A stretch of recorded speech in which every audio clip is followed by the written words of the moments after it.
میں نے مرزا محمد علی جیلمی کا جو رد ہے وہ اصولی کیا ہے. اگر آپ جزوی طور پر رد کریں گے تو کراچی سے لے کر لاہور اور پشاور تک مولویوں کے ساتھ کھیل بنی ہوئی ہے. وہ ان مولویوں کی باتوں میں سے کمزور باتیں نکال کر ان کا مذاق اڑانا شروع کر دیتا ہے. مرزا محمد علی جو جیلمی صاحب ہیں ان کو دلیل کی ضرورت نہیں ہے, ان کو دماغی علاج کی ضرورت ہے. اور کالجوں یونیورسٹیوں میں پڑھنے والوں مولویوں سے بیزار لوگوں ذرا اپنے مرزے کا جائزہ لینا. میں نے ایسی لگام ڈال دی اللہ کی توفیق سے, مرتے دم تک نہیں وہ نکل سکتا. اگر آپ حضرت علی کے دور میں ہوتے تو آپ خارجیوں میں ہوتے. 6 ماہ تک 10 لاکھ روپے کا چیلنج ہے, کسی امام محدث کی کتاب سے اپنا کوئی ایک چھوٹے سے چھوٹا پمفلٹ ثابت کر دو, 10 لاکھ روپے انعام دوں گا. 6 ماہ کے بعد میں آپ کو مبالغہ کی دعوت دوں گا. پھر میں کہوں گا کہ عمر صدیق اپنے بیوی بچے لے کر آتا ہے, تم بھی بیوی بچے لے کر آ جاؤ. اگر تیرا منہج سچا ہے اللہ مجھے تباہ کر دے, اور اگر تیرا منہج جھوٹا ہے اللہ تجھے تباہ کر دے. جہالت ہے, بد دماغی ہے, چرب لسانی ہے, منفی سوچ ہے, یہ 4 چیزوں کا مجموعہ مرزا محمد علی جیلمی صاحب ہے. یہ کیا ہے؟ یہ جھوٹا نہیں ہے, یہ تو چھوٹا سا لفظ ہے, یہ مذہبی دجال ہے.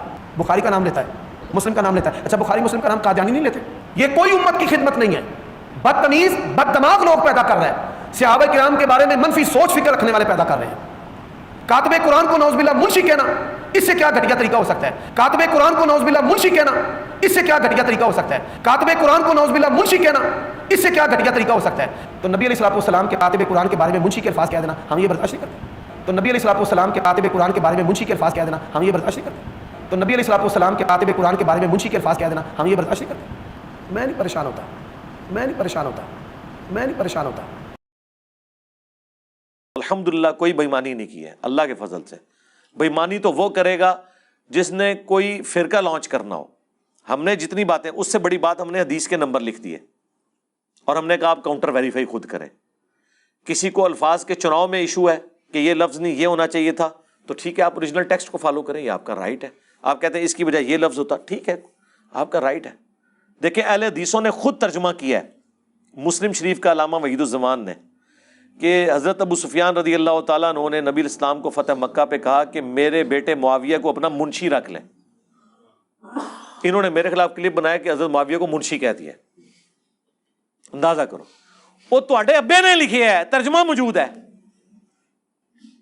وہ نہیں, اس کی بجائے آپ کو کہنا چاہیے تھا کاتب.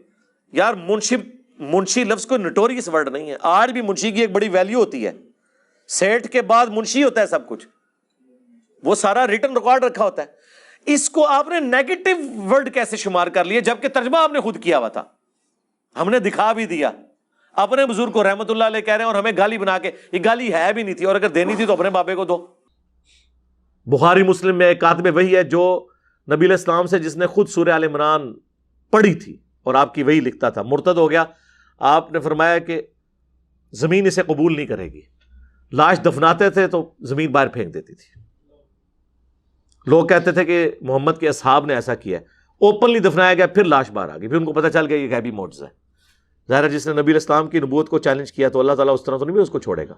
لہٰذا یہ باتیں کرنا, تو یہ باتیں کچھ اور ہیں. جہاں پہ نبی علیہ السلام نے پروفیسیز فرمائی ہیں نا, وہ یہ والی باتیں نہیں ہیں جن کو آپ بچانے کے لیے کر رہے ہیں. جبکہ اسپیسیفکلی محدثین کے باقاعدہ پھر ان کے اوپر کامنٹس ہیں. مثلاً یہ کہتے ہیں جی وہ صحیح مسلم میں جو آپ حدیث بیان کرتے ہیں کہ حضرت معاویہ رضی اللہ تعالیٰ عنہ کو بلوانے کے لیے ابن عباس کو بھیجا, اللہ کے محبوب علیہ السلام نے کہا معاویہ کو بلاؤ, تو میں نے اس سے کچھ لکھوانا ہے.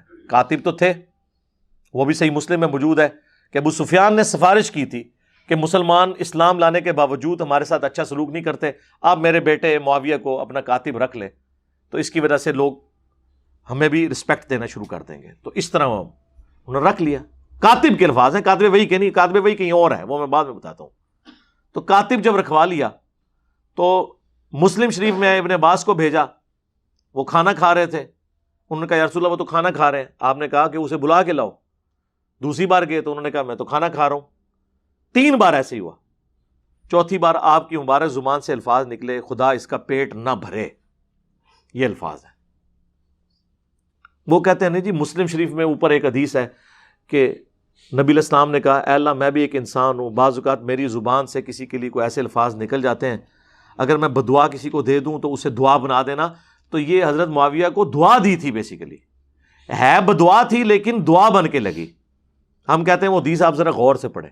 اس حدیث میں الفاظ ہیں کہ اے اللہ میں اگر کسی کے بارے میں ایسی بات کر دوں اور وہ اس کا اہل نہ ہو، ورنہ تو حضور کی ساری دی ہوئی بدوائیں دعائیں مان جائیں گی، پھر تو حضور کو بدوا دینی ہی نہیں چاہیے. پھکی والا جواب ہے. اگر وہ اہل نہ ہو تو اسے دعا بنا دینا، اور اگر اہل ہوگا تو بدعا لگے گی. تو ہم محدثین سے ہی پوچھ لیتے ہیں کہ یہ کیا تھا. اگر یہ کہتے ہیں نا کہ دعا بن گئی تھی تو ہم پھر بتاتے ہیں دعا کیسے بنتی ہے. اگر یہ دعا ہے نا تو صحیح بخاری میں موجود ہے، انس ابن مالک کہتے ہیں مجھے نبی علیہ السلام نے دعا دی تھی کہ تیری اولاد کثرت سے ہو، میں 100 سے زیادہ اپنی اولاد میں سے لوگ دفن کر چکا ہوں، 120 سال کی عمر میں فوت ہوئے آلموسٹ. تو یہ دعا نظر آ گئی نا کثرت اولاد کی. تو اتنی کثرت سے ہوئی کہ 100 زیادہ دفنائے ہیں، تو اور بچے کتنے ہوں گے، جبکہ چھوٹی عمر میں شادیاں ہو جاتی تھی اس وقت، اور ایک سے زیادہ لوگ شادیاں عرب کے کلچر میں کرتے تھے. تو دعا نظر آئی نا. اب یہاں پہ اس دعا کی اگر یہ دعا بنی ہے نا، پھر یہ ہوگا کہ حضرت معاویہ رضی اللہ تعالیٰ عنہ ایک لقمے لگاتے تھے تو ان کا پیٹ بھر جاتا تھا. یہی ہونی چاہیے نا. یہ خدا اس کا پیٹ نہ بھرے، اس کا الٹ کیا ہوگا کہ تھوڑا سا بھی کھا لے تو اس کا پیٹ بھر جائے. یہی ہونا چاہیے نا. یہ دعا تو پھر اس سے ہی بنے گی نا، ریورس بنتی ہے نا. کسی کا کھانے کے باوجود پیٹ نہ بھرنا، یہ تو بدعا ہی ہوگی نا. وہ ریورس ہوتا ہے اس کا. دعا بن گئی تو پھر تو یہ ہوگا کہ وہ تھوڑا سا کھاتے تھے ان کا پیٹ بھر جاتا تھا. تو جناب آپ کتاب الاوائل کھول لیں، امام ابن ابی عاصم کی کتاب. یہ پہلے 300 سال میں مسلمانوں کے بڑے محدثین میں سے ہیں، اہل سنت کے ائمہ میں سے. انہوں نے باقاعدہ وہ ساری روایتیں جمع کی ہیں کہ کتاب الاوائل کہ جو جو کام پہلی دفعہ ہوئے اس میں انہوں نے یہ بات بھی نقل کی کہ اس امت میں سب سے پہلے جس نے بیٹھ کے خطبہ شروع کیا وہ حضرت معاویہ رضی اللہ تعالیٰ عنہ تھے، کیونکہ ان کا پیٹ بھر چکا تھا چربی کی وجہ سے. اور یہ روایت المصنف ابن ابی شیبہ میں بھی موجود ہے. تو پریکٹیکلی ان کا پیٹ بڑا ہو گیا تھا، وہ کھڑے ہو کے خطبہ نہیں دے سکتے تھے. کھڑے ہو کے خطبہ دینا سنت ہے جمعے کا، ان کو بیٹھ کے ممبر پہ خطبہ دینا پڑتا تھا. تو آپ کیا سمجھتے ہیں یہ دعا اسی طریقے سے لگی ہوئی ہے؟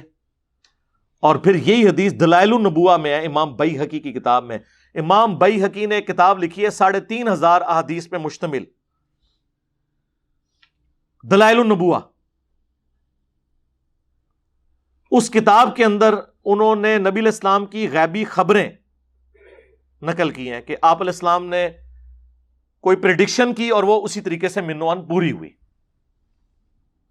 اس میں وہ لے کر آئے ہیں اس روایت کو کہ ابن عباس رضی اللہ تعالیٰ عنہ کو نبی علیہ السلام نے حضرت معاویہ کو بلانے کے لیے بھیجا.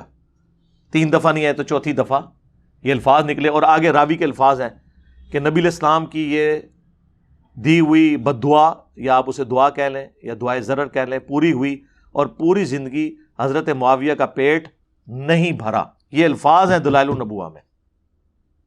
تو محدثین تو اسے ادھر موجود ہے کانا یکتب الوحی، وہ وحی لکھا کرتے تھے. یہ روایت کانا یکتب الوحی مسلم میں نہیں ہے، دلائل النبوہ میں، اور وہاں سے بھی آدھی پیش کرتے ہیں کیونکہ آگے تو یہ الفاظ لکھے ہیں. تو میں نے تو کربلا والے ریسرچ پیپر میں ساری روایتیں ڈالی ہوئی ہیں. تو یہ بیان کریں پھر پوری روایت آگے کیا لکھا ہوا ہے کہ پوری زندگی ان کا پیٹ نہیں بھرا. تو وہ اسی طریقے سے اسے پھر ہم پوچھتے ہیں دلائل النبوہ میں کیا کر رہی ہے یہ حدیث؟ کوئی خبر اس میں سے نکلتی ہے نا، تو یہی خبر نکلی اور کیا نکلی ہے. تو خدا کے لیے اللہ سے ڈر جائیں، جو بات جس طریقے سے ہے اس کو اسی طریقے سے قبول کریں. خام خواہ اس طرح سے آپ کسی کو ڈیفینڈ کرنے کی کوشش کریں گے تو اس کا پھر رزلٹ کوئی نہیں نکلنا، سوائے اس کے کہ مسلمانوں میں انتشار پیدا ہوگا، اپنی کتابوں سے ان کا اعتماد اٹھ جائے گا.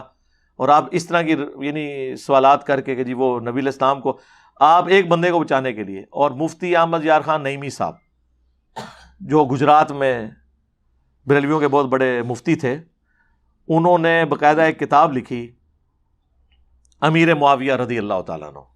اس میں انہوں نے پوری کوشش کی نا، ان کی اس طرح کی حدیثیں، وہ تو اس چیز کے ماسٹر ہیں. جال حق میں آپ دیکھ لیں انہوں نے عقیدوں میں کس طریقے سے کان لا کے یہاں تک پکڑے ہوئے ہیں. وہ قرآن میں آیا نا کہ قرآن کے ساتھ کی کو کتاب لے آؤ اور جتنے بھی جن و انس میں تمہارے مددگار ہیں انہیں بلا لو. کافروں کو اللہ نے چیلنج دیا سورۃ البقرہ میں اس سے انہوں نے بابوں سے مدد مانگنا ثابت کی ہوئی ہے کہ اللہ تو خود کہتا ہے کہ مدد مانگو. یہ اس بندے کا انٹلیکچوئل لیول تھا. تو ظاہر ہے پھر ایسے ہی بندے کی کمپیٹنسی ہے کہ وہ حضرت امیر معاویہ رضی اللہ تعالیٰ عنہ سے متعلق باتوں کا دفاع کرتا. اس نے اس کتاب میں اس کو ڈیفینڈ کرنے کے لیے یہاں تک لکھا کہ ہو سکتا ہے ابن عباس نے جا کے حضرت معاویہ کو بتایا ہی نہ ہو کہ حضور آپ کو بلا رہے ہیں, وہ خود ہی کھانا کھاتے ہوئے دیکھ کے واپس آ گئے ہوں. تو میں اس سے کہنا اللہ سے بندے وہ تہاڈا منڈا نہیں سی ہے, حضرت عباس دا منڈا سی تے حضور دا کزن سی, فقیہ صحابی. بخاری مسلم میں آیا کہ سب سے قریب بٹھایا کرتے تھے حضرت عمر ان کو. باقی صحابہ کہتے تھے ہمارے بھی بچے ہیں, ان کا تہاڈے بچے تھے, پھر اے بچے بڑا فرق ہے. حضور کی وفات کے وقت صرف 13 سال عمر تھی, لیکن بڑے بڑے صحابہ ان کے سامنے طفل مکتب تھے. ظاہر ہے دعا تھی کہ اللہ ابن عباس کو قرآن کا علم عطا فرما. صحیح بخاری میں نبی علیہ السلام کی قرآن کے علم کے بارے میں ان کے لیے دعا ہے. تو اس نے کہہ دیا ابن عباس نے, تو اس کا تو مطلب یہ ہے کہ نبی علیہ السلام نعوذ باللہ بغیر تحقیق کے ہی ابن عباس کی بات پہ اعتبار کر کے تو حضرت معاویہ کے بارے میں یہ بات کر دی. یہ تو بات رسول اللہ کے تک چلی جائے گی. تو انہوں نے ایک بندے کو بچانے کے پیچھے یہ کرنا شروع کر دیا. ہمیں کوئی شوق نہیں یقین کریں یہ باتیں کرنے کا, لیکن چونکہ ہماری پوری ڈاکٹرن ختم ہو جاتی ہے اس حوالے سے کہ ہم تو قرآن و سنت کو حجت مانتے ہیں. اب یہ تو نہیں قرآن و سنت میں ہم نے وہی حجت ماننا ہے جو کسی ایک فرقے کو سپورٹ کر رہا ہے. سب کچھ ٹوٹیلٹی میں دین کو لے کے چلنا ہے. صلو علی محمد و آل محمد, اللہم صلی علی محمد و علی آل محمد و اصحاب محمد اجمعین الی یوم الدین, آمین.